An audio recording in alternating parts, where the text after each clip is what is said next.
ഇന്നേ നമുക്ക് കുറച്ച് നെയിം സ്ലിപ്പ് ഉണ്ടാക്കാം. പണ്ടൊക്കെ കടയിൽ നിന്ന് ഏത് നെയിം സ്ലിപ്പാണോ കിട്ടിയത് അതേന് യൂസ് ചെയ്തത്. പക്ഷെ ഇപ്പം അങ്ങനെയല്ല, കാലം മാറി. സ്കൂൾ തുറക്കുന്നതും പെരുന്നാളൊക്കെ ഒരേ സമയത്തായതുകൊണ്ട് തന്നെ നമുക്ക് 2 കടയിൽ നിന്ന് നെയിം സ്ലിപ്പ് കിട്ടും. ബുക്കൊക്കെ വാങ്ങുമ്പോൾ ബുക്ക് സ്റ്റോളിൽ നിന്നും അതേപോലെ തന്നെ ഡ്രസ്സ് എടുക്കുമ്പോൾ ടെക്സ്റ്റൈൽസ് നിന്നും. അത് രണ്ട് തരമായിരിക്കും. ഒന്നിപ്പോൾ ഫ്ലവേഴ്സിൻ്റെ ആണെങ്കിൽ ഒന്ന് കാർട്ടൂൺ പിക്ചർ, അങ്ങനെ ആയിരിക്കും. ഈ ഒരു കുട്ടിയൊക്കെ ഉണ്ടാവുന്ന വീട്ടിൽ അത് വലിയ പ്രശ്നമൊന്നും ഉണ്ടാവില്ല. പക്ഷെ ഒന്നിലധികം കുട്ടികളുള്ള വീട്ടിൽ അത് വലിയൊരു പ്രശ്നമാണ്. അതായത് ഒരാൾക്ക് കാർട്ടൂൺ പിക്ചർ വേണമെങ്കിൽ മറ്റേ ആളെ കൊടുക്കൂല. പിന്നെ അടിയായി പിടിയായി, പിന്നെ പോരാളി വന്ന് ഇടപെട്ടാൽ അതൊക്കെ ശരിയാവുള്ളൂ. കാലം പോയൊരു പോക്കേ. ഇപ്പോൾ നെയിം സ്ലിപ്പിന് വേണ്ടിയിട്ടുള്ള അടിയൊന്നും വേണ്ട.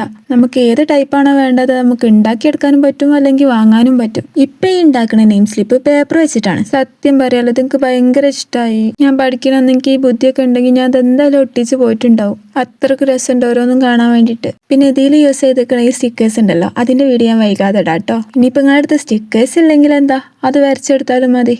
ഇതിലുണ്ടല്ലോ, നിങ്ങൾക്ക് ഏതാണോ ഏറ്റവും ഇഷ്ടമായത് അതൊന്ന് കമൻറ്റ് ചെയ്യണേ. ഇതൊന്നുമല്ല, ഇപ്പൊ സ്വന്തം ഫോട്ടോ വെച്ചിട്ട് വരെ നെയിം സ്ലിപ്പാ. ഫോട്ടോ വെച്ച പിന്നെ എന്തിനാണോ നെയിം എഴുതണേ.